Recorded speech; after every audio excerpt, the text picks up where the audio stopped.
Si me pongo por acá, ¿salgo el cuadro? Sí. Buenas noches. El día de hoy damos la bienvenida al doctor Milko Briones, quien es egresado de la maestría en Derecho del Trabajo y de la Seguridad Social por la Pontificia Universidad Católica del Perú. Segunda especialidad en Derecho del Trabajo y de la Seguridad Social de la Universidad Católica del Perú. Postítulo en Derecho del Trabajo y de la Seguridad Social, Centro de Educación Continua de la Pontificia Universidad Católica del Perú. El doctor es abogado en área del Derecho del Trabajo y de la Seguridad Social del estudio Rosselló Abogados. Abogado asociado al área del Derecho de Trabajo y de la Seguridad Social del estudio Muñiz. El tema a tratar el día de hoy es extinción del contrato de trabajo. Esta conferencia la realizamos en el marco de la Diplomatura de Derecho Laboral que iniciará el día 6 de octubre. Sin más preámbulos, bienvenido doctor para la conferencia a realizar. Muy bien, bueno, muchas gracias, buenas noches. Mi nombre es Milko Briones, mis créditos ya han sido presentados. El tema de hoy día es un tema que tiene actual relevancia en la medida que lo que vamos a tratar en lo sucesivo ha sido objeto de regulación no solamente normativa, es decir, no solamente a nivel de la ley, sino a nivel de jurisprudencia, básicamente el Tribunal Constitucional, que es el máximo ente regulatorio, digamos, de las decisiones a nivel nacional, ¿no? Que tiene que ver con jurisprudencia. El tema que les he traído que me parece sumamente importante, lo he denominado así, ¿no? El contrato de trabajo y su extinción. Y puse una gráfica que me parece bastante representativa, ¿no? Es un humor, desde luego, pero creo que es bastante representativa, ¿no? Dice, Susan, realmente no sé qué haremos sin usted, pero desde mañana lo averiguaremos, ¿no? O sea, lo que está haciendo es un despido, ¿cierto? Y un despido que si vemos de la gráfica no tiene una justificación, ¿cierto? Es una decisión directa. Entonces, eso es lo que se conoce como un despido arbitrario, un despido ilegal o incausado. Vamos a ver casi hasta el final las modalidades de despido que hay, ¿no? Pero esto me llamó mucho la atención y por eso lo puse, ¿no? Como introducción, digamos, de lo que vamos a desarrollar. Para entender, o digamos, para llegar a entender cuáles son las causales de cese o de despido, quisiera yo retroceder un poco a nivel de conceptos, ¿no? Conceptos que están definidos en la ley, que son básicos y elementales para entender lo que se viene, ¿no? A ver, los elementos del contrato de trabajo. Cuando hablamos de ceses, despidos, desvinculaciones en términos generales, presuponemos que existe una relación laboral, ¿de acuerdo?, entre empleador y trabajador. ¿Cuáles son los elementos que caracterizan esta relación laboral? Están definidos en el artículo 4 del Decreto Supremo 003/97-TR. Este Decreto Supremo es el coloquialmente o comúnmente conocido como 728, ¿ok? Y esta norma, ¿qué es lo que señala? Dice, en toda prestación personal de servicios remunerados y subordinados, se presume la existencia de un contrato de trabajo a plazo indeterminado. Entonces, fíjense que esta definición tiene implícito algunos elementos importantes que precisamente caracterizan un contrato de trabajo. ¿Cuáles son? Primero, prestación personal de servicios. ¿Qué quiere decir eso? Que es un trabajador el que brinde el servicio. Si usamos términos latinos, se le conoce como intuito persona, es decir, me contratan a mí y solamente a mí para prestar un servicio. Entonces, por eso se denomina prestación personal de servicios. No puede ser ejecutado por otra persona, sino a mí como trabajador. Remuneración, desde luego, todo tipo de trabajo es remunerado. No hay trabajo gratuito, no hay trabajo forzoso. Entonces, cuando hablamos de remuneración, hablamos de una contraprestación. Por el trabajo realizado, recibo una remuneración o un sueldo, ¿ok? Ese es el segundo elemento. Y el tercero, que creo que es el más importante y es el determinante para encontrarnos frente a una relación laboral. ¿Cuál es la subordinación? ¿Qué quiere decir la subordinación? La subordinación tiene que ver básicamente con tres tipos de poderes que hace ejercicio el empleador. El empleador tiene poderes consistentes en dirección, fiscalización y sanción. ¿Qué quiere decir esto? Que por la subordinación, quien hace el papel de empleador dirige la actividad del trabajador, ¿correcto? Le da órdenes, instrucciones de trabajo, genera un reglamento interno de trabajo, genera directivas, políticas sobre cómo se organiza el centro de trabajo y cómo el trabajador tiene que desarrollarlas. Eso es poder de dirección. Poder de fiscalización, claro, a consecuencia de lo anterior, si el empleador da órdenes, va a fiscalizar que estas órdenes se cumplan, ciertamente. Si hay alguna pregunta me interrumpen, sin ningún problema, ¿de acuerdo? Entonces, fiscalizamos, el empleador fiscaliza que se ejecuten sus órdenes, ese es el segundo poder. Y el tercero es a consecuencia de los dos primeros, si el empleador da órdenes y fiscaliza que estas órdenes se ejecuten, si no se cumplen, puede ejercer una sanción. Puede ejercer sanciones como amonestaciones, suspensiones o el despido, que es lo que vamos a ver más adelante. Y ciertamente el despido es la sanción más grave, ¿no? ¿Cuál es la diferencia de un contrato de trabajo con una locación de servicios, con una prestación de servicios? Sabemos que en nuestra realidad no todos aquellos que prestamos servicios estamos en planillas. Hay trabajadores que sí están en planillas y hay otro tipo de personal que no está en planilla. ¿Ok? Esos son los famosos locadores. ¿Cuál es la diferencia entre uno y otro? La diferencia entre los dos está marcado por la subordinación.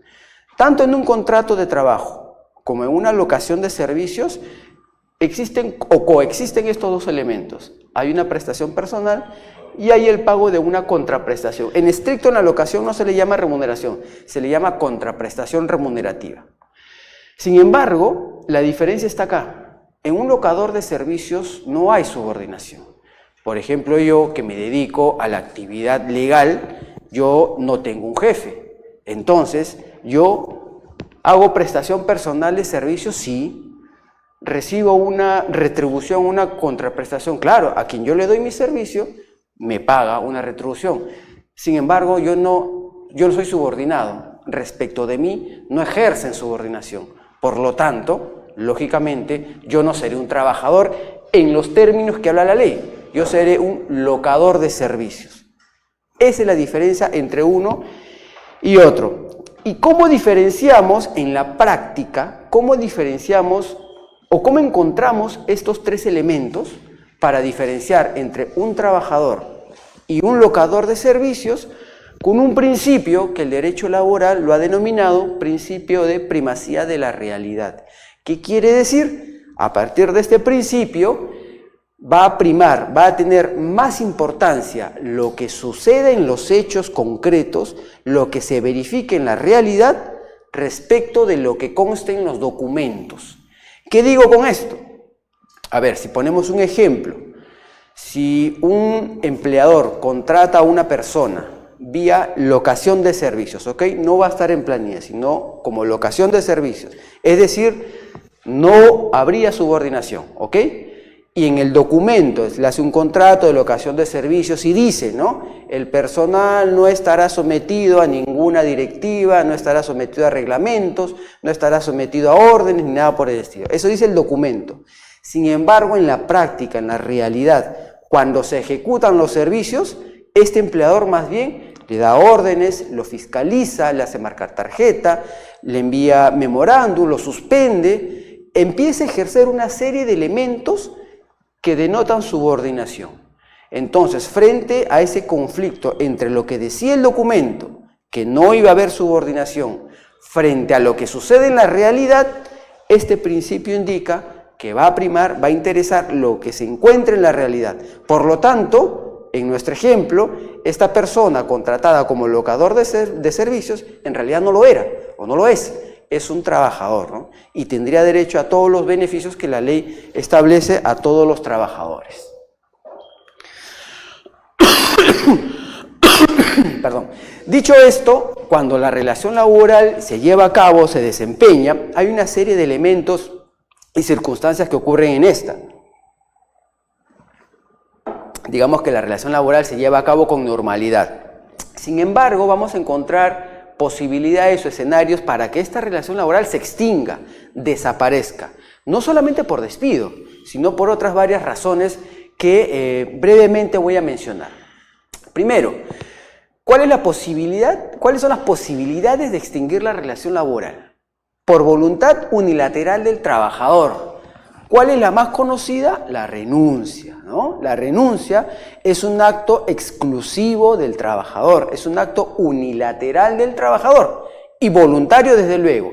¿Eso qué quiere decir? Que no puede ser impuesto por el empleador. El empleador no puede obligar a la renuncia y tampoco puede desde luego concertar de manera acordada la renuncia. Esta solamente nace de la voluntad exclusiva del trabajador. La jubilación. Bueno, la jubilación es otra posibilidad también de extinguir el vínculo laboral, ¿no? Cuando el trabajador llega a la edad que el sistema previsional reconoce para la jubilación, esa es una causal de extinguir, resolver el vínculo laboral. Por voluntad unilateral del empleador, el despido, ¿no? Claro, el despido sí es una facultad discrecional del empleador. Solamente él ejerce el despido en la forma y con las causales que vamos a ver más adelante establecidas en la ley. Si un despido se ejecuta sin seguir el procedimiento legal y lejos de lo que la ley establece como causales, será un despido ilegal, será un despido inconstitucional y ese trabajador tendrá la posibilidad de acudir a las instancias judiciales a reclamar bien sea la indemnización por despido o bien sea la reposición, ¿no? La reposición hoy en día es uno de los derechos más recurrentes de los trabajadores cuando quieren cuestionar un despido. Pero así como el vínculo laboral se puede extinguir por decisión voluntaria del trabajador o decisión del empleador, también puede ser de manera concertada. Pero ¿cuál es esa única posibilidad? A través del mutuo disenso entre el trabajador y empleador. Es decir, empleador y trabajador ambos de manera voluntaria, no impuesta, pueden acordar extinguir el vínculo laboral. Claro, son escenarios poco probables, ¿ya? Sin embargo existen, ¿no? El empleador le propone al trabajador, bajo alguna circunstancia, extinguir el vínculo, sea porque el negocio no está yendo bien, o sea porque ya no quiere contar más con él y probablemente le ofrezca un incentivo, ¿no? Dinerario para que se disuelva el vínculo. ¿Eso es posible? Sí. La terminación de la obra servicio, el cumplimiento de la condición resolutoria, y este es el más importante de este capítulo, ¿no? El vencimiento del plazo en los contratos legalmente celebrados bajo modalidad. ¿Este es apuntador? Sí, ya. El vencimiento del plazo en los contratos legalmente celebrados bajo modalidad. Recuerden que esto tiene que ver con los contratos temporales. Hay contratos, así como contratamos trabajadores a plazo indefinido, que son los estables, ¿cierto? Hay contratos temporales, plazo fijo se les conoce, ¿verdad? Que tienen una fecha de inicio y una fecha de término. Cuando termine ese contrato, válidamente se extingue el vínculo de trabajo. También se puede extinguir la relación laboral por fallecimiento del trabajador, lógicamente, o por fallecimiento del empleador también, la invalidez absoluta permanente, la jubilación, y por causas objetivas, ¿no? Esto tiene que ver básicamente con despidos colectivos, ese colectivo, ¿no? Que no, para los fines de esta exposición no tiene mucha importancia. Sí. Por ejemplo, en el despido de mutuo licencio, o la extinción por mutuo licencio, se puede confundir también con la renuncia o retiro voluntario, si es que, o sea, ¿cómo separamos si el empleador está como hostigando al trabajador para que renuncie, ¿no? Y aterrice en un mutuo licencio, ¿no? Claro, la pregunta es interesante porque en efecto eso ocurre en la realidad, ¿no? Muchos clientes me llaman para ver ese tipo de escenarios, ¿no? Cuando quieren desvincular a un trabajador con el cual ya no quieren contar, sea por las razones que fuera, ¿no? A ver, decía yo que el retiro o la renuncia es voluntaria del trabajador. Claro, solamente el trabajador puede decidir su renuncia. Si el empleador, por ejemplo, lo hostiga, lo obliga a renunciar, el trabajador válidamente puede decir no, yo no voy a renunciar, yo me mantengo, voy a mantener el vínculo laboral y no renuncio. ¿Por qué? Porque es voluntario, solamente lo decide el trabajador. Distinto es que el empleador, en vez de hostilizar u hostigar al trabajador, le diga, ¿sabes qué, Milko Briones? Ya no quiero contar contigo, pero te voy a ofrecer un dinero y hagamos la extinción del vínculo como si fuese acordado entre nosotros.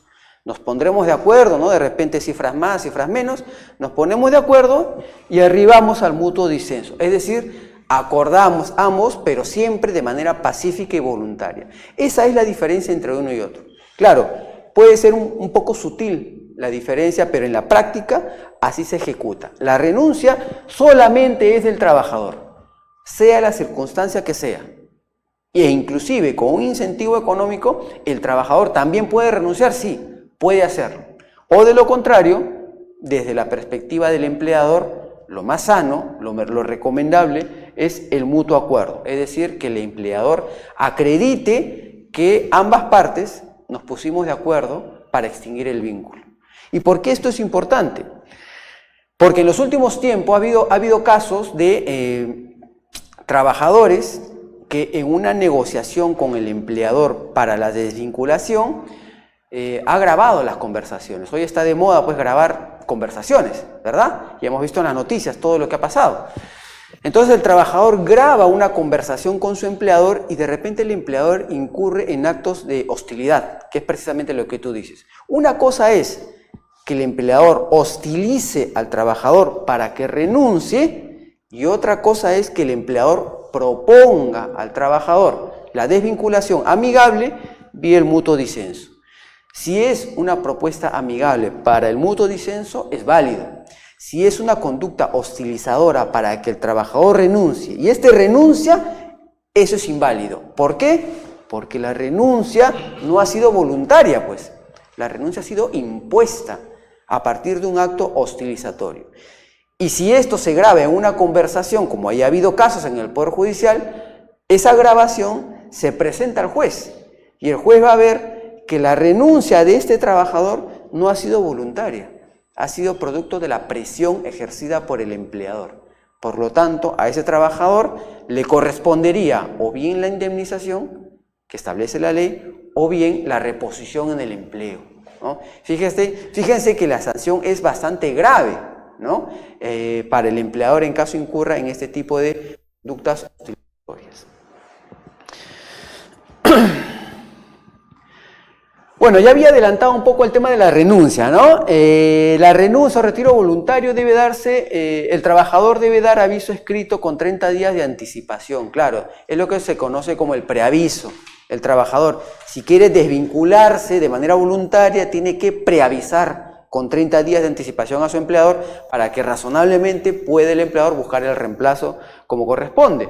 El empleador puede exonerar de este plazo por propia iniciativa o a pedido del trabajador. En este último caso, la solicitud se entenderá aceptada si no es rechazada por escrito dentro del tercer día. ¿Qué significa esto?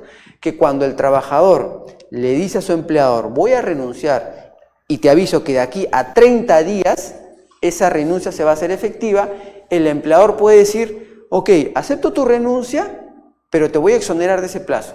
Si quieres puedes irte mañana, pasado, y ya no tienes que esperar los 30 días, ¿no? De lo contrario, el empleador dirá, acepto tu renuncia, pero te quedas esos 30 días. Eso es lo que quiere decir esta parte, que el empleador puede exonerar de este plazo, o sea, del preaviso de los 30 días, por propia iniciativa, puede tomar esa decisión o a pedido del trabajador.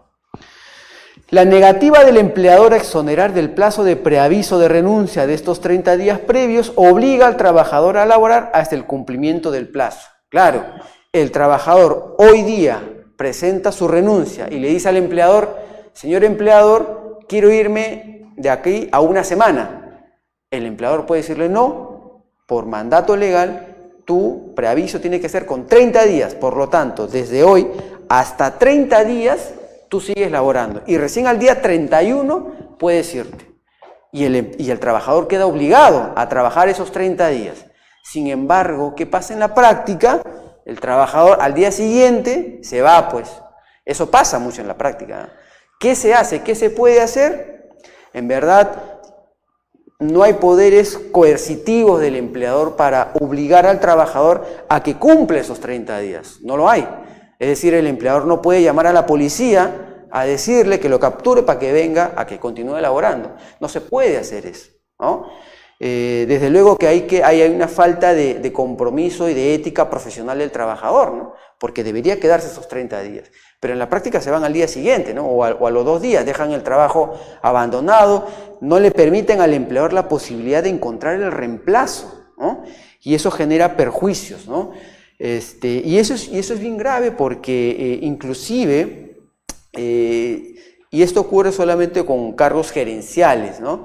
Si el trabajador no cumple con esos 30 días y se va al día siguiente, pero deja la oficina o el negocio desordenado y genera perjuicios, el empleador puede demandarlo, ¿no? Por daños y perjuicios, ¿no? A nivel judicial, desde luego. Después, el mutuo disenso, también ya lo adelantamos de alguna manera. El empleador y trabajador pueden acordar en cualquier momento la extinción del contrato de trabajo. Y esta decisión será válida siempre que las partes lo pacten con entera voluntad. Es lo que decía, no puede haber coacción del empleador. Es una decisión absolutamente voluntaria. Sí puede haber un incentivo, eso sí es permitido. El acuerdo para poner término a una relación laboral por mutuo disenso debe constar por escrito, es un requisito que manda la ley, o debe estar establecido en la liquidación de beneficios sociales. Y en este escenario, el trabajador no tendrá derecho a percibir ningún tipo de indemnización. Claro, ¿por qué? Porque si fuese un despido ilegal, el trabajador sí tiene derecho a la indemnización en la medida de que no ha causado la extinción del vínculo. Es el empleador quien arbitrariamente lo despide y por tanto debe ser indemnizado. En este escenario no, hay un acuerdo de partes, sea que haya un incentivo o sea que no lo haya. Podría no haber incentivo, pero no es usual, ¿no? El trabajador normalmente siempre pide un incentivo para irse de manera amigable, pero ese es un incentivo, no es una indemnización propiamente dicha. Despido del empleador. Dice, para el despido de un trabajador sujeto al régimen de la actividad privada que labore 4 o más horas diarias para un mismo empleador, es indispensable la existencia de causa justa contemplada en la ley y debidamente comprobada, cuya demostración corresponde al empleador. Resalté esto porque esto es lo que determina la validez del despido.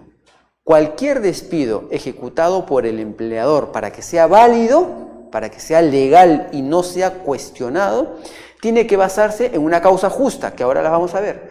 Causa justa contemplada en la ley. Y no solamente causa justa contemplada en la ley, sino debidamente acreditada, comprobada. No puede imputarle hechos falsos al trabajador. La causa justa está relacionada con la capacidad o con la conducta del trabajador. Es decir, estas causales que le permiten al empleador cesar al trabajador por despido están clasificadas en 2 grupos. Sea por la capacidad del trabajador o sea por la conducta del trabajador. Por la capacidad del trabajador, ciertamente son las menos usadas, pero digamos, las he puesto para que se vea en qué consisten, ¿no? Estas tienen que ver con las deficiencias físicas, intelectuales, mentales, sensoriales sobrevenidas cuando realizados los ajustes razonables correspondientes impiden el desempeño de las tareas, siempre que no existe un puesto vacante al que el trabajador pueda ser transferido y que no implique riesgos para su seguridad y salud o la de terceros. Esta es la definición legal, un poco compleja desde luego, pero tiene que ver con, digamos, las deficiencias físicas propias del trabajador, ¿no? Como dice la norma, físicas, intelectuales, mentales, sensoriales, en fin, ¿no? Que son sobrevinientes al trabajo, ¿no? Que ya le impiden al trabajador realizar sus actividades. El rendimiento deficiente, esta es otra causal, ¿no? En relación con la capacidad del trabajador y con el rendimiento promedio y bajo condiciones similares. En estos casos, por ejemplo, me preguntan muchos los clientes, me dicen, un trabajador quiero despedirlo porque ya no es productivo, ¿no? Antes generaba como 100, ahora genera como 80 y ya no está logrando las metas de 100. Eso no es tan fácil para despedirlo. Fíjense que la norma dice, el rendimiento deficiente, la gran pregunta es qué se entiende por deficiente, ¿no? ¿Qué es deficiente? Lo que es deficiente para mí, de repente para ustedes no lo es, ¿no? Dice rendimiento deficiente en relación con la capacidad del trabajador. ¿Eso qué quiere decir? Que habría que ver el historial del trabajador, ¿no? Como decía antes, de repente hacía como 100, luego hace como 80, luego como 70, luego como 50, como 40. Quizás ahí tendríamos un historial, creo, claramente deficiente. Pero ¿qué pasa si él hacía como 100, luego como 80, subió a 90, bajó a 70, luego subió a 80? No es tan deficiente que digamos, ¿no? Entonces eso puede ser bien subjetivo. Pero no solamente es la deficiencia propia del trabajador, sino que además, dice, con el rendimiento promedio en labores. Es decir, no solamente se tiene que acreditar el rendimiento deficiente del trabajador, sino que esa deficiencia tiene que ser tan deficiente respecto de los demás, ¿no? Es decir, si en este grupo, para que yo calce, por ejemplo, en esta causal, no solamente tendría que verse mi historial deficiente de labores, sino que yo, respecto de ustedes, también soy deficiente, es decir, ustedes son más productivos que yo. Es una causal muy complicada, muy poco usada, la verdad. Sí, algo ibas a comentar. Al colocar ahí y con el Así es. o sea, Es conjuntivo, correcto. por ejemplo, si hay un puesto que no tiene otro equivalente, No se podría. Correcto, no se podría. Es conjuntivo, acá está el I. Entonces tendrían que darse ambos escenarios. Por lo tanto, esta causal en verdad es muy poco usada. por ejemplo, hay algunas empresas que aplican cada cierto tiempo una evaluación de desempeño. Eso valdría, ¿no es cierto? Sí, claro, pero en esa evaluación de desempeño, nuevamente, está el I. No bastaría el desempeño del trabajador, sino que habría que revisar el desempeño promedio de todos los trabajadores, dice, bajo condiciones similares, ¿no? O sea, todos los que se dedican a la misma actividad. No es tan simple entonces.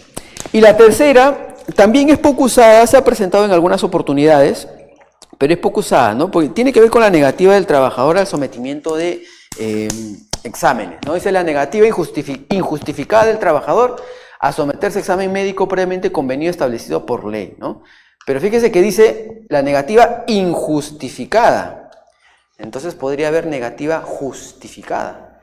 Si el trabajador se niega injustificadamente a pasar un examen médico previsto legalmente, podría ser causal de despido. Pero ¿qué pasa si el trabajador tiene alguna justificación razonable para negarse? Podría entonces no ser causal de despido. No estaríamos en esta causal. Pero insisto, estas tres tienen que ver con la capacidad del trabajador, que son muy pocos usadas. Vamos a ver las que tienen que ver con la conducta del trabajador, que son las más frecuentes, las más conocidas. Son causas justas de despido relacionadas con la conducta, con el comportamiento del trabajador, ya no con su capacidad, sino con su comportamiento en el centro de trabajo. La comisión de falta grave, que es lo que vamos a ver, condena penal por delito doloso. Claro, si es un trabajador que ha cometido un ilícito y es condenado, ¿no?, por el fuero judicial, desde luego que no podría mantenerse la relación laboral.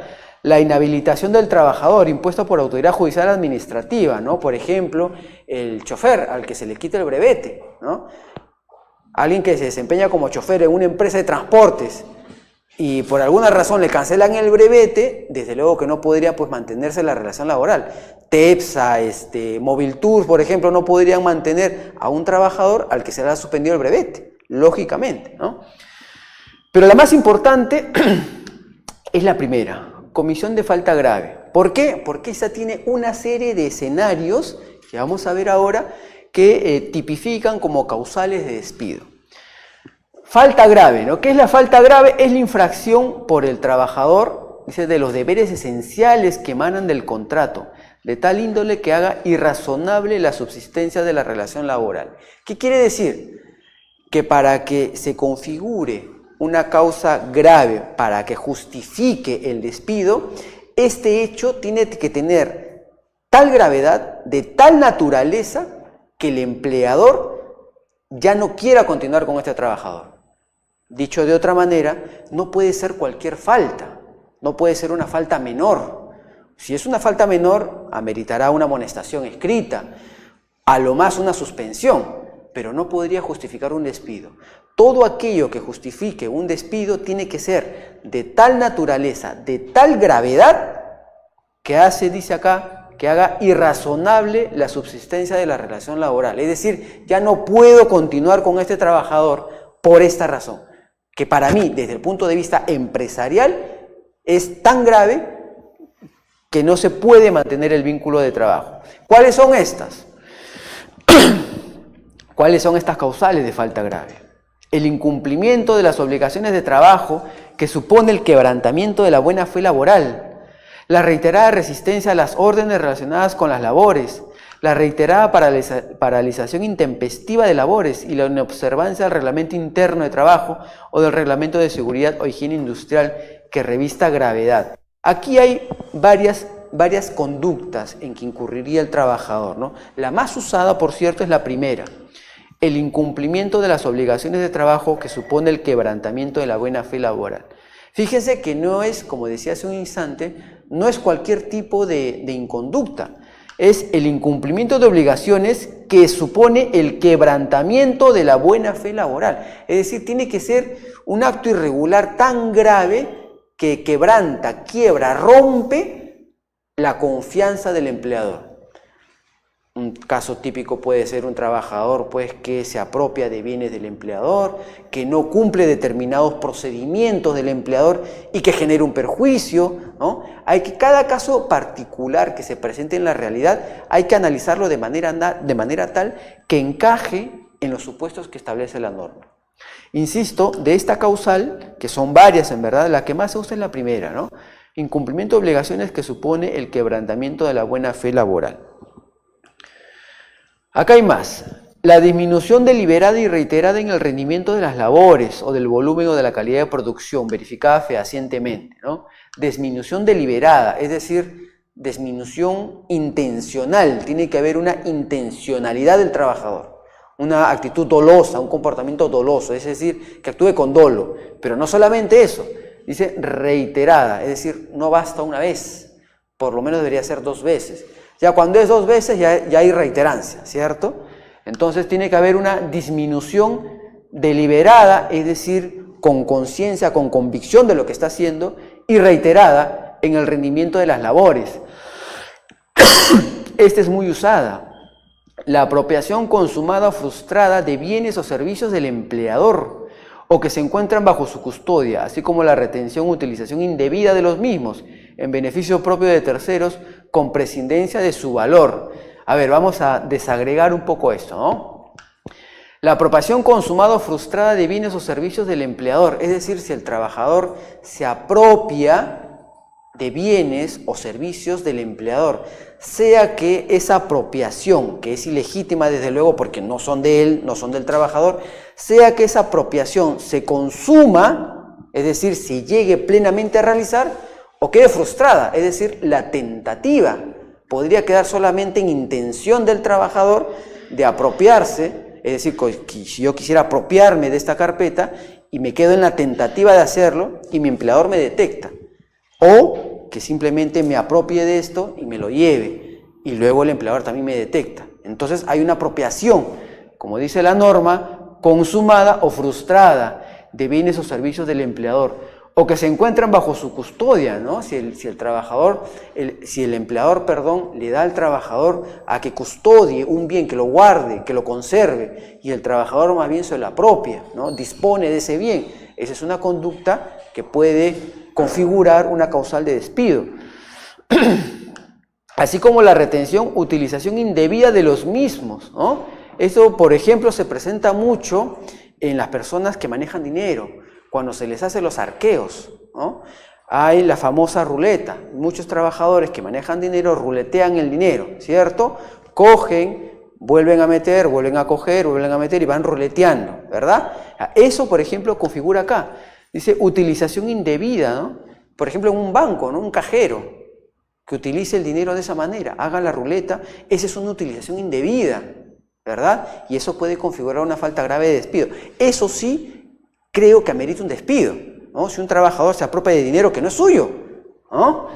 Y fíjense lo que dice acá, en beneficio propio o de terceros, es decir, la finalidad de esa inconducta, de esa infracción del trabajador puede ser bien para él o bien para un tercero, ¿no? No interesa. Y lo que es más grave todavía, con prescindencia de su valor, es decir, podría ser desde un sol, ¿no? Desde un solo hasta 100 millones. ¿Podría ser? Sí, pues podría ser, ¿no? Pero claro, si fuese un sol, ya entramos a otros razonamientos, como por ejemplo, por un sol voy a despedir a un trabajador, no es tan razonable, ¿no? Si fuese, no sé, pues $100.000, sí me parece bastante razonable que por $100.000, que un trabajador que se apropie, ¿no? Y disponga de ese dinero, sí me parece razonable. Entonces, ahí hay otras consideraciones a analizar. Sin embargo, la norma dice así: en beneficio propio de terceros con prescindencia de su valor, lo que técnicamente permitiría despedir a alguien si es que se roba un sol, ¿no? Técnicamente hablando. El uso o entrega a terceros de información reservada del empleador, ¿no? Claro, si es que el trabajador que tiene acceso a secretos industriales, por ejemplo, del empleador, que tienen que ver con el giro del negocio, ¿no? Se apropia de esa información y la traslada a terceros, ¿no? Claro, hay un perjuicio, por supuesto. La sustracción o utilización no autorizada de documentos de la empresa, la información falsa al empleador con la intención de causarle perjuicio u obtener una ventaja. La competencia desleal, ¿no? Cuando el trabajador pertenece a una organización y está desarrollando un trabajo y a la par, pues, configura un negocio propio que tiene que ver exactamente con el mismo negocio de ese empleador y utiliza, ¿no?, las herramientas o los conocimientos científicos de su empleador y lo aplica en su empresa personal y empieza a vender, pues, inclusive a los propios clientes de su empleador. Esa es una competencia desleal, pues. Y eso amerita el despido, ciertamente. La concurrencia reiterada en estado de embriaguez o bajo influencia de drogas o sustancias estupefacientes, y aunque no sea reiterada, cuando por la naturaleza de la función o del trabajo, reviste excepcional gravedad. La negativa del trabajador a someterse a la prueba correspondiente se considerará como reconocimiento de dicho estado, lo que se hará constar en el atestado policial respectivo. Esta causal es bien interesante. Se ha presentado, en la realidad, hay una jurisprudencia que ahora les voy a comentar, que fue bien comentada hace varios años, pero fíjense lo que dice esta causal, ¿no? Posibilidad de despedir al trabajador ebrio, ¿no? Ese es lo que está pensando esta norma, pero tiene unas particularidades. Primero dice: la concurrencia reiterada en estado de embriaguez o bajo la influencia de drogas o sustancias estupefacientes. Ahí hay que detenernos. Fíjense que dice concurrencia, es decir, cuando el trabajador acude al centro de trabajo, concurre al centro de trabajo, ¿cierto? No quiere decir cuando el trabajador está dentro del centro de trabajo y lo encuentran bebiendo. Cuando eso ocurre, no aplica esta causal. Porque la causal dice concurrencia, cuando el trabajador va y llega al centro de trabajo en estado de embriaguez, no cuando está adentro tomando. Esa es una situación bien típica, pero no solamente eso, dice concurrencia reiterada.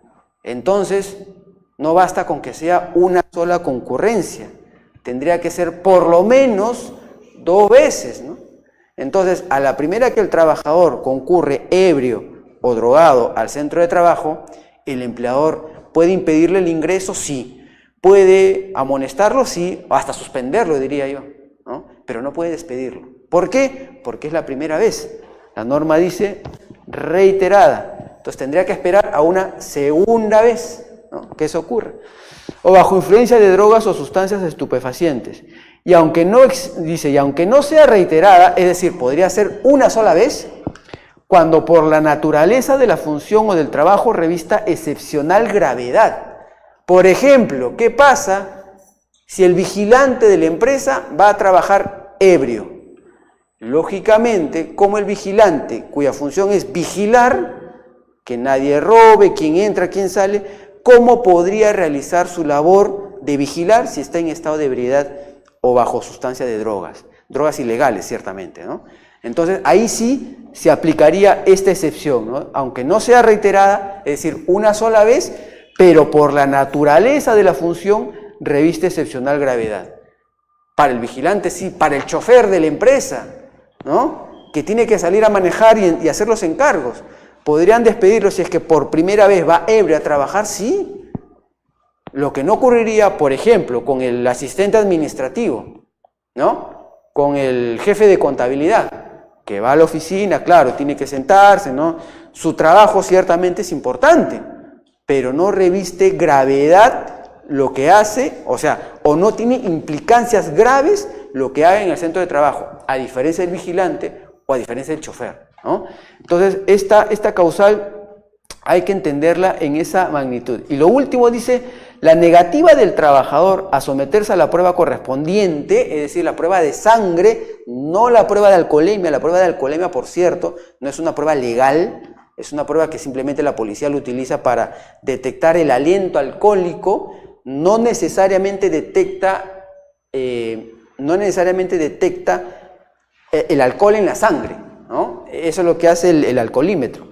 Se considerará como reconocimiento de dicho estado, ¿no? Claro, si el trabajador que es detectado ebrio se niega a pasar el examen médico de sangre, se entenderá entonces que está reconociendo su estado de ebriedad.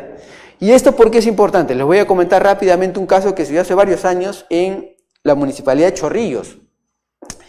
Se trataba de un trabajador de limpieza que acude a laborar a la municipalidad el día lunes a primera hora y acude a laborar con aliento alcohólico, ¿correcto? ¿Por qué? Porque el día anterior, el día domingo, había estado, si no mal recuerdo, creo que el evento era un velorio, pero eran de esos velorios que son acostumbrados en las provincias del país donde se bebe, ¿no? No es como los velorios limeños en que tomamos cafecito, ¿no? En las provincias beben. Si no es cerveza, beben, si no me equivoco, ¿no? Ron o aguardiente, en fin, ¿no? Entonces, esta persona de origen provinciano había estado en un velorio con esos rituales. Entonces, había bebido el día domingo, imaginemos que haya sido ron o aguardiente. Entonces, va a trabajar el día lunes y, claro, esas bebidas dejan cierto aliento, ¿verdad? Como la cerveza, dejan cierto aliento.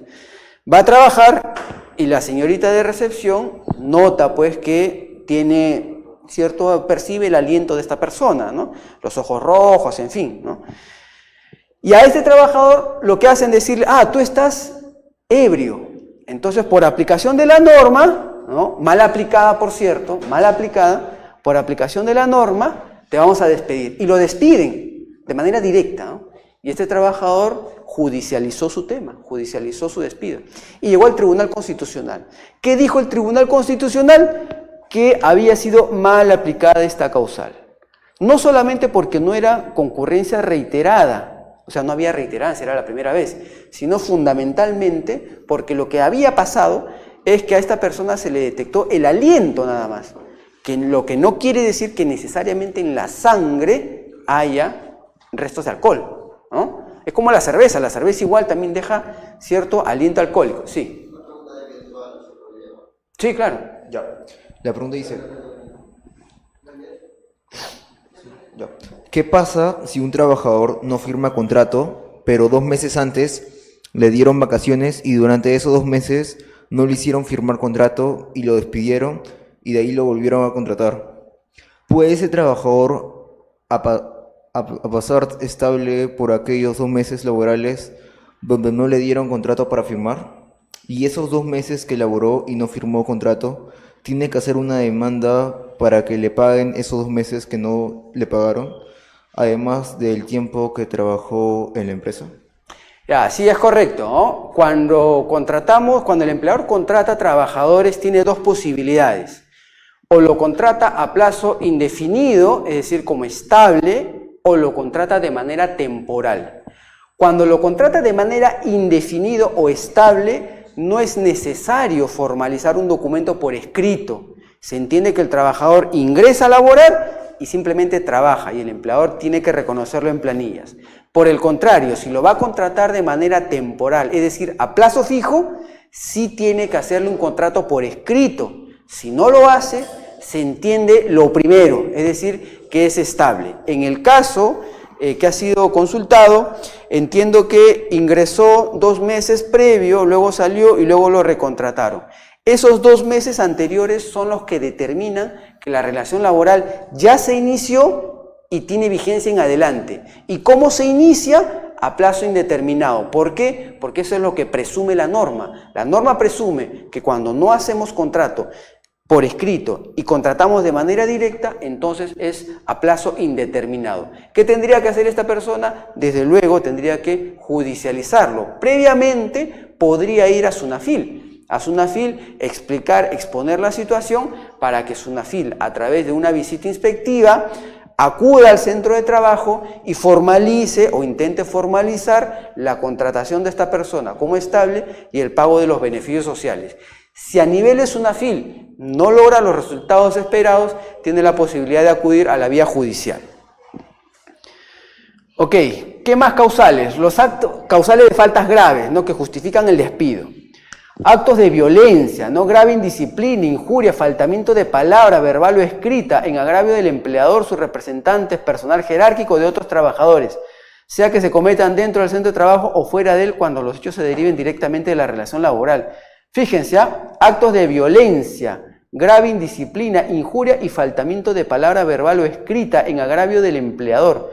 Y no solamente del empleador, podría ser agravio de sus representantes, del personal jerárquico o de otros trabajadores. Pero ¿qué es lo importante acá? Actos de violencia, ¿no? Ahora, ¿qué es actos de violencia? Lo que vimos en Alianza Lima, la toma frustrada, ¿son actos violentos? Sí, ¿no? Aunque el hijo del pastor ha salido a decir que no había acto de violencia, ¿no?, lo cual me parece insólito. Pero eso claramente es un acto de violencia, ¿verdad? Pero ¿qué pasaría si yo, por ejemplo, tomo la carpeta y simplemente la arrojo en un acto de molestia? ¿Ese es un acto de violencia? Algunos me dirán que sí. Yo podría decir que no, porque no he transgredido a ninguno de ustedes. Simplemente ha sido una reacción mía de lanzar el mueble. Entonces depende, ¿no? Depende de qué se entiende por violencia. Grave indisciplina, ¿no? Un trabajador indisciplinado, pero no cualquier indisciplina, ¿no?, sino aquella que es grave. Injuria, faltamiento de palabra. Esto es importante, porque ¿saben por qué se está últimamente procediendo a los despidos por el Facebook? Cuidado con el Facebook, cuidado con lo que se pone en el Facebook. Trabajadores a veces a través de Facebook se manifiestan respecto de sus empleadores. El empleador capta la imagen y ¿eso qué es? Faltamiento de palabra, ¿no? Hay un caso también famoso, ¿no?, que un trabajador puso, mi empleador es un CSM, ¿cómo es? RC, ¿alguien tiene un lapicero? Si me permite, para acordarme, para anotarlo, para acordarme lo que puso. Era R, ya. Puso, ¿no?, algo así como en su Facebook el trabajador puso, ¿no?, mi empleador fulanito de tal es un RCTM, ¿no? Todos sabemos qué significa RCTM en términos de lisura, ¿verdad?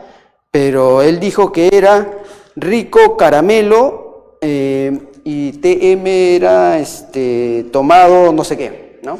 Pero así era, rico caramelo tomado y ya no me acuerdo qué era la M, ¿no? Eso dijo. Entonces, eso que decía en su Facebook, ¿no?, empleador RCTM, no significa empleador mentándole la madre, ¿no? Y encima no cualquier mentada, sino reforzada, ¿no?, sino que era rico caramelo, bueno, ya no me acuerdo lo que era TM, ¿no? Entonces, fíjese que, y eso llegó hasta a nivel judicial, ¿no? Entonces, fíjese que el faltamiento de palabra verbal o escrita es también importante, ¿no? Y, me parece que en Corte Suprema, por la acepción coloquial, no le hicieron caso al trabajador. O sea, le dijeron coloquialmente, eso se entiende como una grosería, ¿no? O sea, que quiera darle otra connotación no es posible, porque además no solamente puso eso, ¿no?, sino puso una serie de comentarios que sí eran agraviantes, ¿no?, en menor medida, pero digamos era a renglón seguido de esa frase. Entonces se entiende todo el contexto, ¿no? Entonces,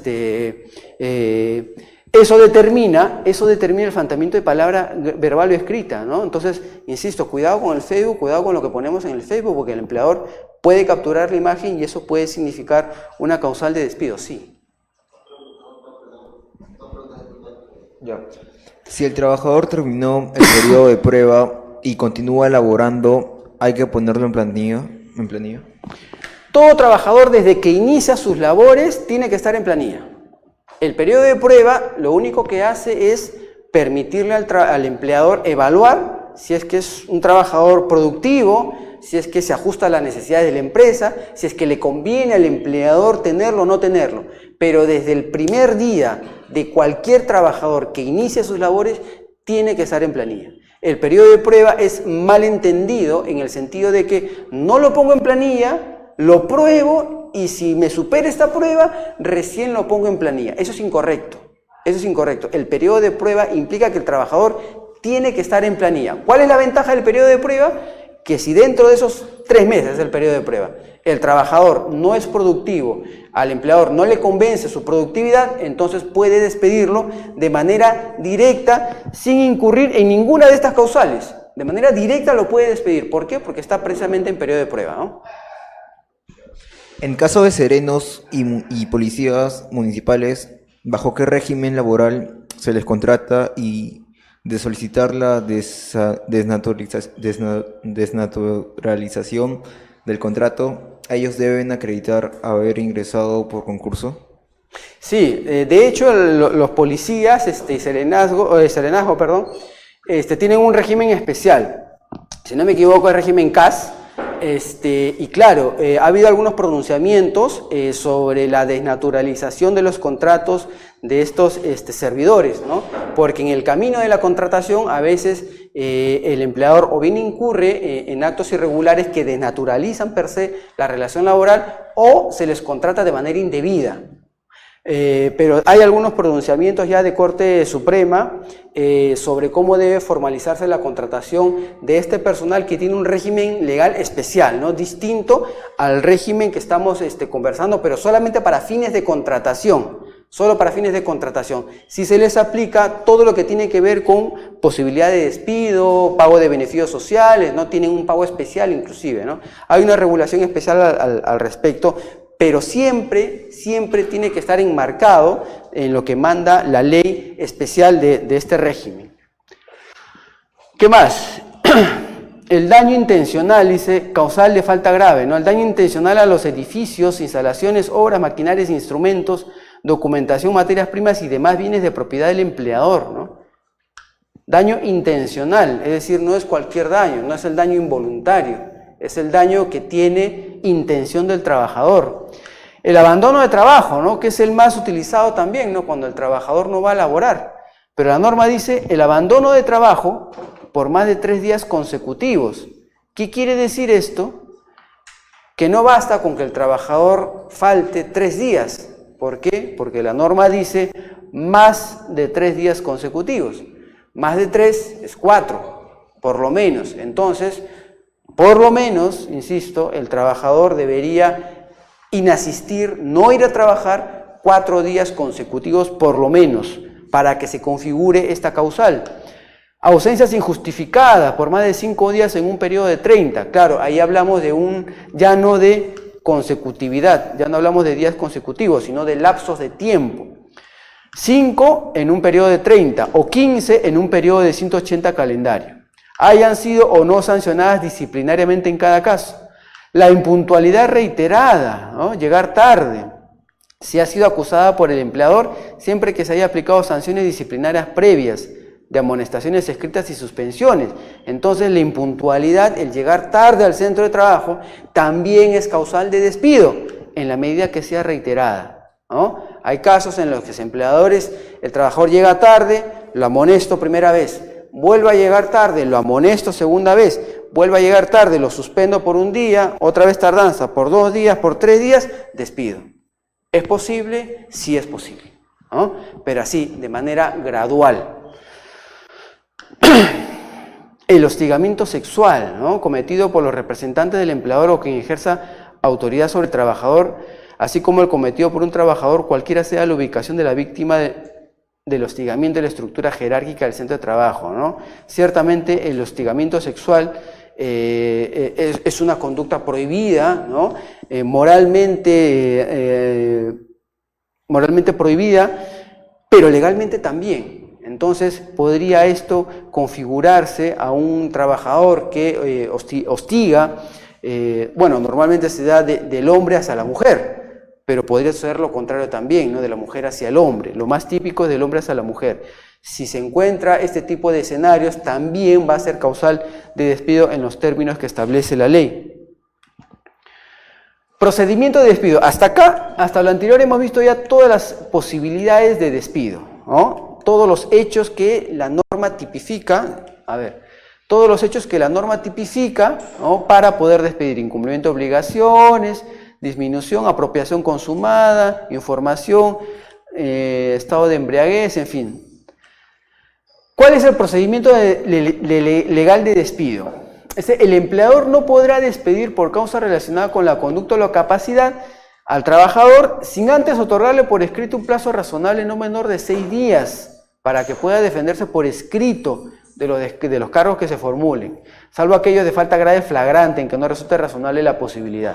Es decir, cuando el empleador detecta que el trabajador ha incurrido en una falta grave, en cualquiera de las que ya hemos visto, tiene que imputarle la falta al trabajador. Es decir, no puede despedirlo de manera directa, salvo que la única excepción es falta grave flagrante. Esto tiene que ver con la flagrancia, es decir, encontrar a alguien con las manos en la masa, ¿cierto? Coloquialmente se dice así. Es decir, si el empleador llega y lo encuentra al trabajador robando dinero, ya, en ese acto el empleador puede despedirlo de manera directa, sí. ¿Por qué? Porque lo está encontrando en ese mismo instante. Y claro, tiene que tomar las evidencias correspondientes. Tiene que llamar testigos, a la policía, ¿no? Para que todo quede debidamente documentado. Si no es el caso, de falta grave flagrante, entonces tiene que seguir el procedimiento de ley. ¿Qué significa esto? Que cuando el empleador detecte una falta grave, se la imputa al trabajador, es decir, le dice: señor Milko Briones, usted como trabajador ha incurrido en esta falta, y lo documento y le doy un plazo de 6 días para que usted haga su descargo, ¿no? El trabajador, dentro de esos 6 días, elabora sus descargos, y si estos no son convincentes, el empleador puede despedirlo, ¿no? Mientras dure el trámite previo vinculado al despido, el empleador puede exonerar al trabajador de su obligación de asistir al centro de trabajo, siempre que no perjudique su derecho de defensa y le abone la remuneración y demás beneficios sociales. Claro, cuando le hace de conocimiento de la falta grave y le da 6 días para que presente su descargo, durante ese lapso de tiempo el empleador lo exonera de asistir a laborar, no va a trabajar. Y esto a veces es mal entendido por el trabajador, porque dice: ya me despidieron, ya me votaron, y no es cierto. Esta es una facultad que el empleador tiene, exonerar de asistir a trabajar. Entonces, te imputo falta grave, te doy 6 días para que hagas tus descargos, en esos 6 días no vienes a trabajar y hasta el día 6º me presentas tus descargos. Y yo como empleador evalúo esos descargos, si estos son convincentes o no. Si no lo son, lo tengo que despedir. Si son convincentes, ya el empleador probablemente tenga que retroceder un poco en la decisión y ya no lo despedirá. Pero depende de los descargos del trabajador. Ahora, ¿cuál es el plazo para que el empleador despida, tome la decisión de despido luego de que recibió los descargos? ¿Cuál es el plazo que el empleador tiene para que ejecute el despido? No hay un plazo específico. No son ni 3 días, ni 5 días, ni 10 días. La norma dice principio de inmediatez. ¿Qué quiere decir esto? Que cuando el empleador ya conoce los descargos del trabajador, en un plazo medianamente razonable, tiene que tomar la decisión. ¿Cuál es ese plazo razonable? En la práctica, en promedio, es de 1 a 2 semanas, en promedio, dependiendo de la organización del empleador, ¿no? Porque de repente los descargos no solamente son evaluados por el área de recursos humanos, de repente también lo tiene que evaluar el área legal para que se tome la decisión final el gerente general, por poner un ejemplo. Eso puede tomar de 1 a 2 semanas, sí, yo creo que es razonable hacerlo dentro de ese lapso de tiempo. ¿Podría hacerlo antes? Sí. ¿Podría hacerlo al día siguiente de recibir los descargos? Sí, siempre y cuando estos descargos no satisfagan lo que el empleador le está imputando, ¿no? Dice: el despido deberá ser comunicado mediante carta en la que se indique de modo preciso causa del mismo y la fecha de cese, ¿no? Sí. ¿Qué beneficios tienen los trabajadores de confianza sujeto a no fiscalización? No sujetos a fiscalización, querrá decir, es al revés. O sea, ¿qué beneficios tienen los trabajadores de confianza no sujetos a fiscalización? Todos los trabajadores tienen los mismos beneficios. Todos los trabajadores. Ahora, hay una diferencia entre trabajador de confianza sujeto a fiscalización y trabajador de confianza no sujeto a fiscalización. El trabajador de confianza no sujeto a fiscalización, que es el caso consultado, es aquel que no marca asistencia, no tiene una supervisión directa del empleador. Entonces, este trabajador, su beneficio sería no marcar tarjeta y por lo tanto no genera horas extras. Eso yo no lo llamaría necesariamente un beneficio, ¿no? Yo creo que eso juega en detrimento del trabajador. ¿Por qué? Porque al ser un trabajador no fiscalizado, no está sujeto a un horario de trabajo. Por lo tanto, puede elaborar más de 8 horas diarias. Y si esto es así, no se configuran horas extras. Sin embargo, hace poco ha salido, imagino que en ese sentido va la pregunta, hace poco ha salido, lo habrán visto por las noticias, ha salido un pleno jurisdiccional sobre los trabajadores de confianza, diciendo que no tienen derecho a la indemnización. ¿Qué quiere decir esto? A partir de una reunión de jueces, eso es un pleno jurisdiccional, que es una decisión comunitaria de los jueces supremos del Poder Judicial, ¿no? Quienes se reúnen para analizar determinados casos que son muy recurrentes en el Poder Judicial y a partir de eso toman decisiones. Entonces se ha determinado que los trabajadores de confianza no tienen derecho a la indemnización. Con lo cual yo en lo personal no comparto, porque me parece discriminatorio. La Constitución no distingue entre trabajadores para los fines del pago indemnizatorio. Este pleno sí lo está haciendo, está diciendo que un trabajador de confianza no tiene derecho no solamente a la reposición en el empleo, sino no tiene derecho a la indemnización. Por lo tanto, ¿qué podría suceder hoy en día? Un empleador podría despedir de manera directa a un trabajador de confianza, sí, sin ningún pago indemnizatorio, sí, solamente le pagará lo que le corresponda a su indemnización.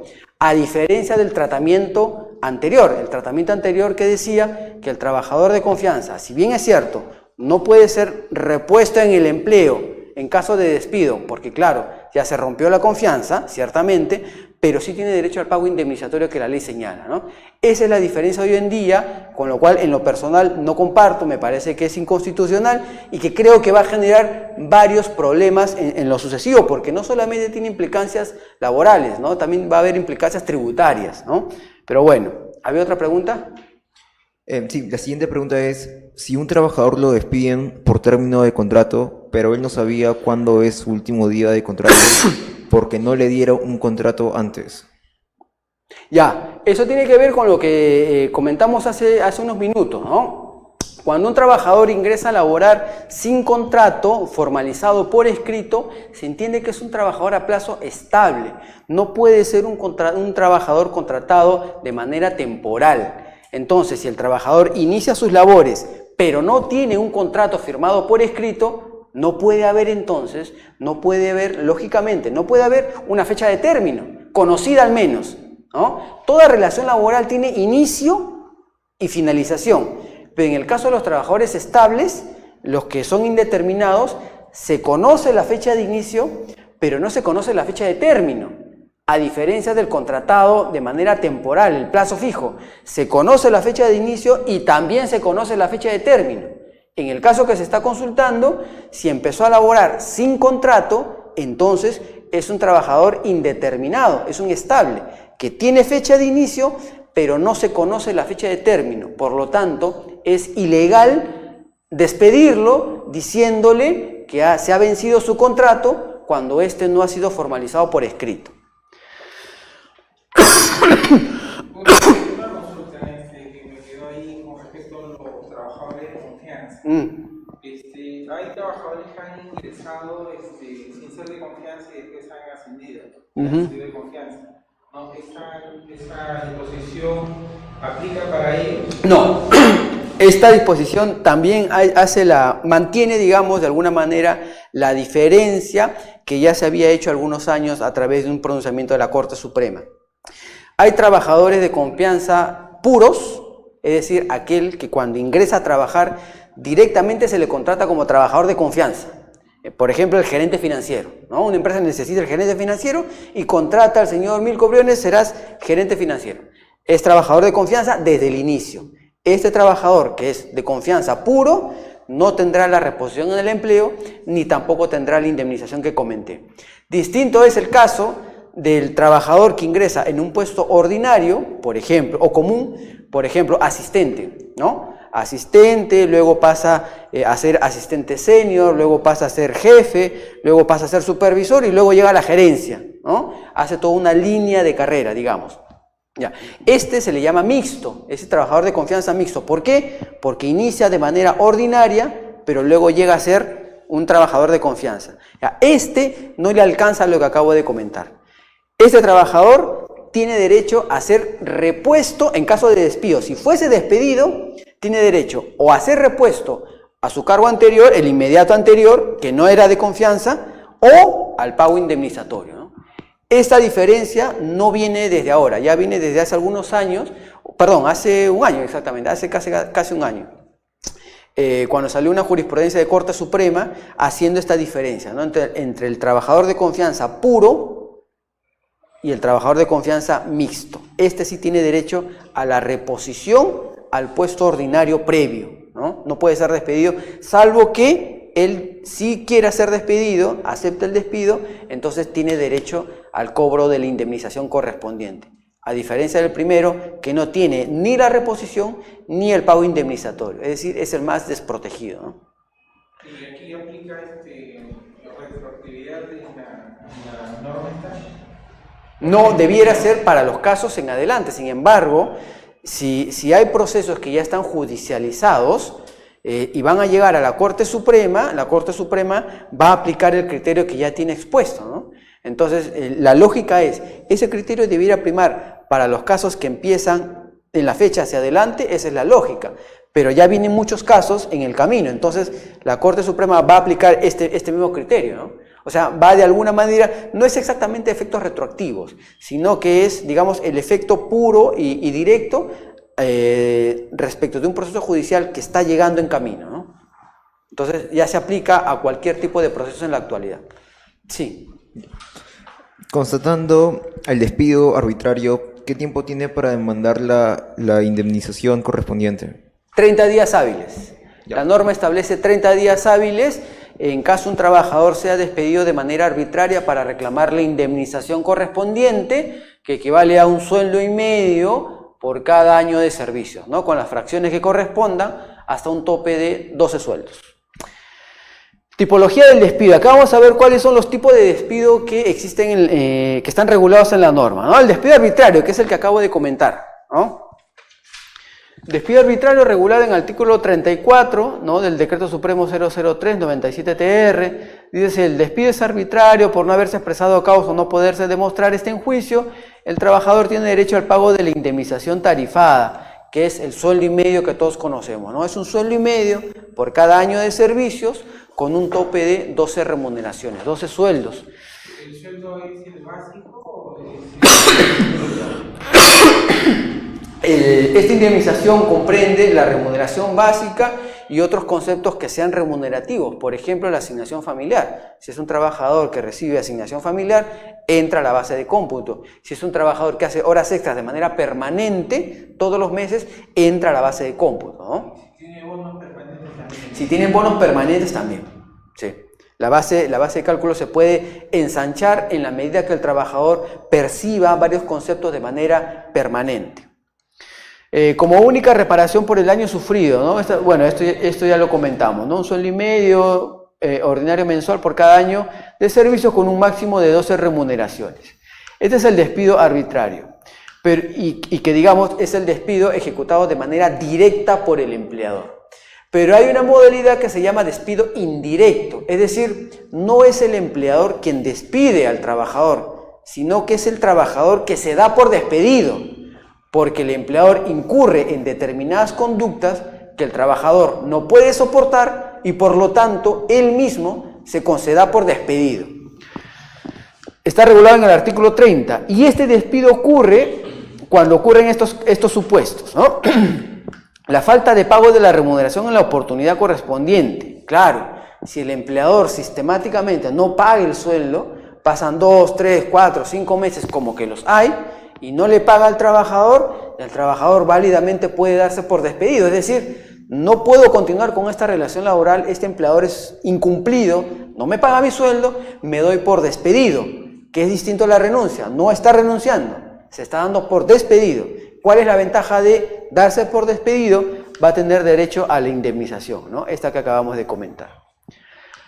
La reducción inmotivada de la remuneración o de la categoría. El traslado del trabajador al lugar distinto de aquel en el que preste sus servicios. La inobservancia de medidas de higiene y seguridad que puedan afectar la vida y salud del trabajador. Es decir, son escenarios que son propiciados u ocasionados por el empleador, respecto de los cuales el trabajador no puede soportar y decide dar por terminado el vínculo, no por renuncia, insisto, no por mutuo disenso, sino por despido que amerita el pago indemnizatorio. En ese caso, ¿cómo se presenta? ¿En qué documento? El trabajador tiene que imputarle, así como cuando hablábamos que si el trabajador incurre en una falta grave, el empleador le imputa mediante carta. Igualito en este caso, si el empleador incurre en estas conductas, el trabajador mediante carta le imputa a su empleador, ¿no? Le dice, señor empleador, usted no me está pagando las remuneraciones, ¿no? Desde el mes tal no me viene pagando las remuneraciones. Le doy un plazo de 6 días para que usted me responda y subsane estas observaciones. Si eso no se cumple, el trabajador puede darse por despedido, ¿no? Entonces, de la misma manera, como lo hace el empleador, el trabajador tiene que imputar por escrito a su empleador cualquiera de estos escenarios, ¿no? La reducción inmotivada, ¿no?, de la remuneración, cuando el empleador de manera unilateral y sin motivo le reduce el sueldo al trabajador, ¿no? Toda reducción de sueldos tiene que ser consensuada, aceptada por el trabajador, ¿no? Entonces, si esto no funciona así, el trabajador puede acogerse a esta modalidad. Hay otras causales, el acto de violencia o faltamiento de palabra en agravio del trabajador, ¿no? Cuando el empleador agrede verbalmente al trabajador, ¿no? Lo ofende a él y a su familia. Actos de discriminación, actos contra la moral, ¿no? O que afecten la dignidad del trabajador. Despido nulo. Este despido es otra modalidad de despido ejecutado por el empleador. ¿Cuál es la diferencia del despido nulo respecto de estos dos tipos de despido? Que en el despido nulo lo que se afecta son derechos bien específicos, no es cualquier tipo de despido, es un despido que afecta derechos constitucionales específicos. ¿Por qué? ¿Y por qué se le llama? ¿Y por qué, mejor dicho, se regulan de manera separada? Por la gravedad de los escenarios que vamos a ver ahora. Si el empleador incurre en alguno de estos escenarios, por la trascendencia del derecho involucrado, se le conoce como un despido nulo. ¿Cuál es la ventaja del despido nulo? A diferencia de los anteriores, que nos hablan del pago de un pago indemnizatorio, ¿cierto? El despido nulo lo que genera es la reposición en el empleo. Los anteriores que hemos visto no generan reposición en el empleo, solamente el pago indemnizatorio. Este tipo de despido sí genera la reposición en el empleo. El trabajador que se considere despedido por alguna de estas causales puede reclamar la reposición en el empleo. Y además, el pago de remuneraciones devengadas, es decir, los sueldos caídos, ¿no? Se le llama de esa manera. Es decir, todos aquellos sueldos que dejó de percibir desde que fue despedido hasta que ocurre su reposición en el empleo. ¿Y cuáles son estos casos? La afiliación a un sindicato o la participación en actividades sindicales. Claro, si el empleador despide a un trabajador porque éste con otros trabajadores está constituyendo una organización sindical, un sindicato, ciertamente la trascendencia del derecho, que es la libertad sindical, la libertad de agruparse y formar un sindicato reconocido en la Constitución, si se afecta este derecho, entonces estaremos hablando de un despido nulo. O el despido cuando el trabajador es candidato a representante de los trabajadores, o actuar o haber actuado en esta calidad. Esta tiene que ver con la anterior, es decir, aquel trabajador que decide participar activamente en actividad sindical, ¿no? En representación de los demás trabajadores. Entonces, como tiene una representación especial, asimismo tiene una protección también especial. Presentar una queja o participar en un proceso contra el empleador es poco relevante. La discriminación por razón de sexo, raza, religión, opinión, idioma, discapacidad o cualquier otra índole, ¿no? Cuando el empleador pues decide despedir a alguien por cualquiera de estas causales, ¿no? Raza, religión. Hubo un caso también muy famoso en el hospital que está en Alfonso Ugarte, ¿cómo se llama? ¿Cómo se llama el que está en Alfonso Ugarte con Quilca? No, Alfonso Ugarte, Loaiza. Hubo un caso de un médico que creo que era, los que no trabajan los sábados son los judíos, ¿sí, no? O adventistas. Contrataron un médico que era adventista, y el hospital le impuso trabajar los sábados. Y él, por su religión, dijo, no, yo no puedo trabajar los sábados, y no voy a trabajar los sábados, y no trabajaba los sábados. El hospital lo despide. El trabajador judicializa su caso y llega al Tribunal Constitucional. Y el Tribunal Constitucional dice, ha habido un acto discriminatorio en perjuicio de este trabajador por razón de su religión. ¿Hay libertad de religión en el país? Sí, ¿no? Y cada quien puede profesar la religión que sus creencias le permitan. Y este trabajador tenía esas creencias. Entonces, ¿qué hizo el Tribunal Constitucional? Ponderó la facultad de dirección del empleador frente a la libertad de religión del trabajador. Hizo un análisis de ponderación y determinó que en ese análisis de ponderación primaba más el derecho a la libertad de religión del trabajador frente a la posibilidad del empleador de regular su centro de trabajo. El empleador quería que este médico trabaje los sábados, pero por sus convicciones religiosas, no lo hacía. Entonces, fíjese cómo ahí hablamos de discriminación por razón de religión. Y no solamente por eso, ¿no? Opinión, idioma, discapacidad o cualquier otra índole, ¿no? Acá calza cualquier cosa, ¿no? En cualquier otra índole, cualquier motivo. El embarazo, ¿no? No se puede despedir a una trabajadora embarazada. Eso es un despido nulo, ¿no? Dice el embarazo, el nacimiento y sus consecuencias o la lactancia. Si el despido se produce en cualquier momento del periodo de gestación. Fíjense, si el despido se produce en cualquier momento del periodo de gestación o dentro de los 90 días posteriores al nacimiento, se presume que el despido tiene por motivo el embarazo si el empleador no acredita en estos casos la existencia de causa justa para despedir.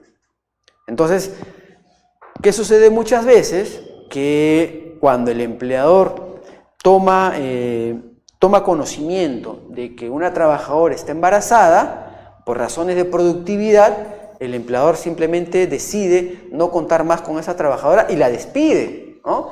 Ese despido es inconstitucional, ese despido es nulo. Y esta trabajadora que tenga que acreditar que su despido ha obedecido a su estado de gestación, puede reclamar la reposición en el empleo, ¿no? Fíjense la gravedad, cómo esta norma protege a una población vulnerable de nuestra sociedad, como son las mujeres embarazadas, porque ciertamente en el aspecto laboral terminan siendo vulnerables porque por su estado el empleador decide despedirlas, ¿no? ¿Qué más?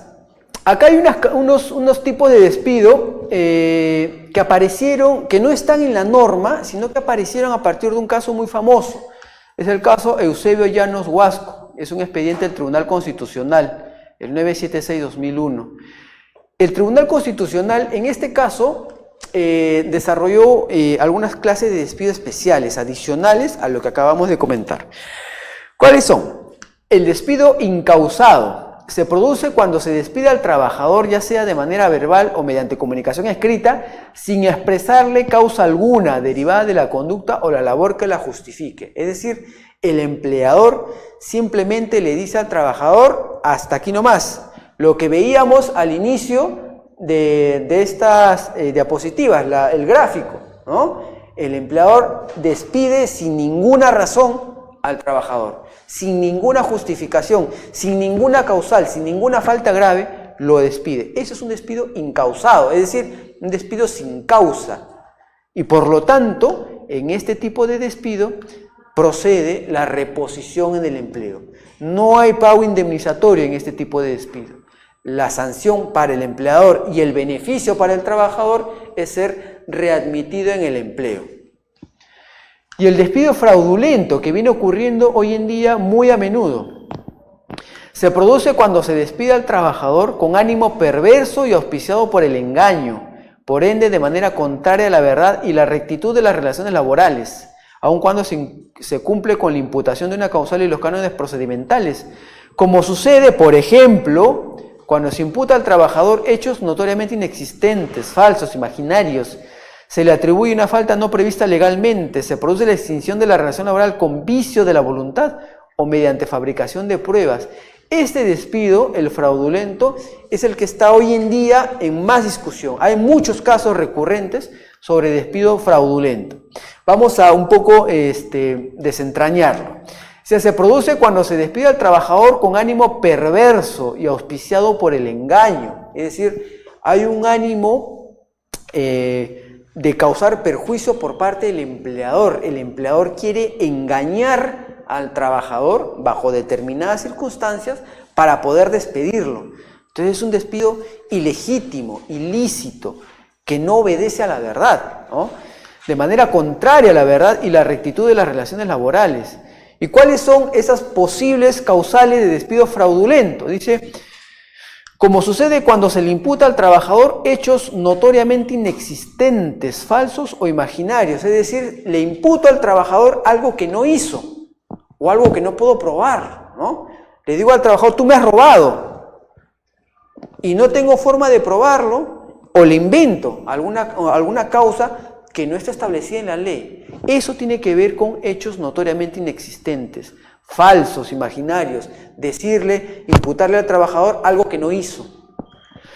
Se le atribuye una falta no prevista legalmente, claro, le imputo cualquier falta que además de ser falsa, no está prevista en la ley conforme a todas las causales que vimos, ¿no? Todas estas causales. Ninguna de estas le imputa. Le imputa cualquier cosa al trabajador y eso configura un despido fraudulento. O se produce la extinción de la relación laboral con vicio de la voluntad. Vicio de la voluntad. Por ejemplo, el tema de la renuncia forzada. Si un trabajador es forzado a renunciar, si es obligado, hostilizado para que renuncie y finalmente renuncia, eso no es un acto de renuncia, será un despido fraudulento. ¿Por qué? Porque si la renuncia es voluntaria por naturaleza, cualquier ejercicio de presión o de hostilidad por parte del empleador ya no la hace voluntaria. Entonces estaríamos en este escenario. Se produce la extinción de la relación laboral con vicio de la voluntad. Yo tuve un caso hace poco, que todavía está judicializado, de un trabajador que grabó una conversación. Su gerencia lo quería despedir, ¿no? Lo quería despedir y el trabajador sabía lo que se le venía. Entonces, cuando lo llaman para ya concretar el despido, grabó la conversación, ¿no? Al mismo estilo de Mamani, ¿no? Con su lapicerito, o su reloj creo que era, ¿no? Su reloj. Grabó la conversación, ¿no? Y en esta conversación, ¿qué se denota? Que el empleador le estaba obligando a que renuncie. Le decía, o renuncias o yo te despido y te denuncio penalmente, ¿no? El trabajador había incurrido en algunas irregularidades, ¿no? Ciertamente, pero que no ameritaban el despido en todo caso, no ameritaban alguna sanción menor, ¿no? Pero la conversación se denota de esa manera, ¿no? Le dice, o renuncias y te vas de manera amigable y no hacemos nada y nos damos la mano y nos despedimos, o te despido y encima te denuncio, te persigo, tu familia va a estar preocupada, ¿no? Por ti, porque vas a tener a la policía encima. Además no te voy a recomendar. Si vienen a pedirme recomendaciones de otros posibles empleadores, no te voy a recomendar, voy a hablar lo peor de ti, que eres un mal trabajador. Todas esas consideraciones, toda esa conversación fue grabada, ¿no? ¿Y eso qué denota entonces? Que si el trabajador se ve forzado a renunciar, hay un vicio, pues, de su voluntad. Hay un vicio de su voluntad, ¿no? O mediante la fabricación de pruebas, ¿no? Es decir, el empleador empieza con ánimo maquiavélico a crear, ¿no? A crear documentos o a crear, digamos, informes a través de los cuales le imputa al trabajador determinadas conductas cuando éstas no existieron, ¿no? Entonces, esto también tiene que ver con esto, perversidad, engaño por parte del empleador. Esto se determina a nivel judicial. Un juez tiene que valorar y analizar todo esto para que el trabajador que acusa un despido fraudulento pueda solicitar la reposición en el empleo. No hay indemnización por despido. Lo que sí hay hoy en día, y, no sé, y probablemente hayan escuchado, lo que sí hay es indemnización por daño moral. Es decir, el trabajador que se ve despedido de manera fraudulenta o de manera incausada puede pedir que se le indemnice moralmente. ¿Por qué? Porque al haber sido despedido bajo estos escenarios, ha sufrido una lesión a sus emociones, a sus sentimientos. Y claro, en el ejemplo que les he comentado de ese trabajador que grabó la conversación, ciertamente se ve atemorizado por el empleador que le dice: o renuncias o te despido y te mando a la policía y te voy a empapelar en procesos judiciales y tu familia va a estar preocupada. Si alguien le dice a otra persona este tipo de expresiones, desde luego que genera angustia, por decirlo menos, ¿no? Entonces, eso es hoy en día indemnizable. Al trabajador se le puede dar una reparación por ese estado de angustia a sus emociones, a sus sentimientos, no solamente respecto de él, sino respecto de su familia. Pero todo eso se tiene que discutir a nivel judicial para que un juez, de manera objetiva, valore estos hechos y determine que si ha existido un despido fraudulento por cualquiera de estos hechos, además el trabajador tenga que ser indemnizado, ¿no?, por esta lesión a sus sentimientos. Sí. ¿Qué acciones debo realizar ante cada uno de los despidos como trabajador? ¿A dónde debo recurrir? A ver, para que estos despidos sean calificados de esta manera, hay que ir al juez laboral, la vía judicial. ¿Podría previamente ir a SUNAFIL? Sí, podría, pero SUNAFIL no tiene la posibilidad, no tiene las facultades para la calificación de este tipo de despidos. Solamente lo tiene el Poder Judicial. Entonces, cuando un trabajador es despedido bajo estas consideraciones, lo que recomiendo es, evidentemente, asesorarse legalmente para que interponga su acción ante el Poder Judicial dentro de un plazo de 30 días hábiles, ¿no?, desde que ocurren este tipo de circunstancias. Sí. Ya. Solo reconocen el tiempo extra elaborado si previamente el jefe de RRHHO lo autorizó para que acumules horas y te reconocen un día libre, por ejemplo. La parte introductora no la escuché, ¿podrías repetirlo? Solo reconocen el tiempo extra elaborado si previamente el jefe de RRHO lo autorizó para que acumules horas y te reconocen un día libre, por ejemplo. Ya, eso es válido en la medida que en el centro de trabajo esté debidamente procedimentado en una directiva o en una política que las horas extras se van a reconocer siempre y cuando sea autorizado por el superior jerárquico. Si esa directiva no existe, si no dice eso, entonces las horas extras se van a generar sea con autorización o sin autorización. Por lo tanto, en el caso comentado, esa medida será válida siempre y cuando el empleador haya publicado o haya hecho de conocimiento a los trabajadores una política, una directiva donde diga que las horas extras van a ser reconocidas siempre que sean autorizadas previamente por el superior jerárquico. ¿Y esto qué implica entonces? Que a su vez el empleador verifique que aquel trabajador que no ha sido autorizado para realizar horas extras no se quede en el centro de trabajo después de su jornada, ¿no? Debería este trabajador retirarse si no consta esta autorización de por medio, ¿no? Y bueno, hasta aquí lo que quería yo trasladarles, comentarles sobre la extinción del vínculo laboral. Como hemos visto, hay una serie de consideraciones que hoy en día están en discusión. Probablemente en el camino vayan a haber algunas modificaciones sobre los criterios, sobre las ideas, sobre estos tipos de despidos. De hecho, ya ha salido en estos días una serie de normas, una batería de normas por parte del Poder Ejecutivo, modificando varias normas, no solamente laborales, ¿no?, sino también tributarias, comerciales, en fin, que tienen incidencia sobre estos temas, sí, que van a ir modificando probablemente en el camino la jurisprudencia, ¿no? Así que espero que esto les haya podido servir y si hubiera alguna pregunta adicional sobre lo conversado, gustoso de escucharlos. Por ejemplo, dice que hay 30 días para accionar cuando ocurre la combinación a que un trabajador presente su renuncia, ¿no? ¿Qué pasa si le dicen, bueno, yo te voy a dar 2 meses y dentro de los 2 meses tienes que renunciar? O sea, en la primera vez él no hace nada y de ahí al mes siguiente lo siguen hostigando, ¿no? Y él no hace nada. ¿Hasta cuánto puede esto valer? A ver, pero, entiendo entonces que lo que hay es una suerte de presión, hostilidad del empleador para que el trabajador renuncie, ¿cierto? Sin que éste haya presentado ninguna carta de renuncia, ¿verdad?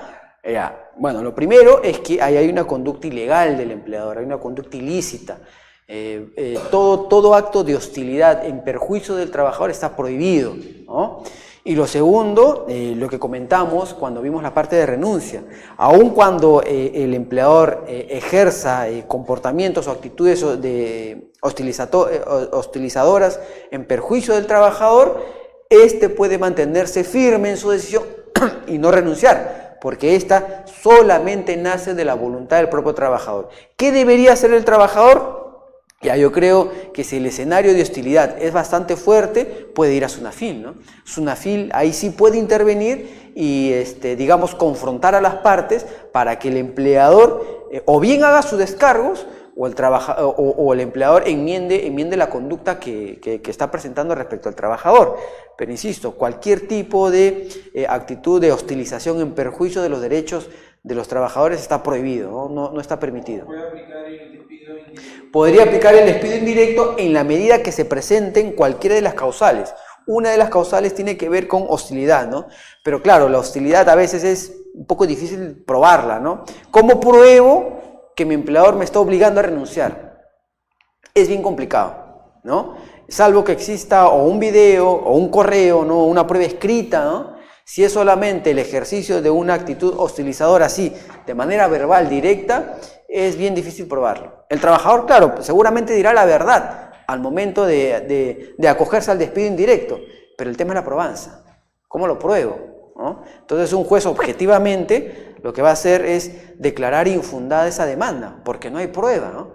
Por más que el trabajador seguramente esté diciendo la verdad, pero el juez, al valorar los hechos, tiene que basarse en la verdad, en lo que está acreditado, ¿no? Entonces yo diría ahí es bien difícil acreditar, salvo que exista una prueba escrita, que no creo que la haya, ¿no? Sería un empleador bastante negligente, por decirlo menos, ¿no? No podría dejar pues evidencia de ese tipo de comportamientos ilícitos.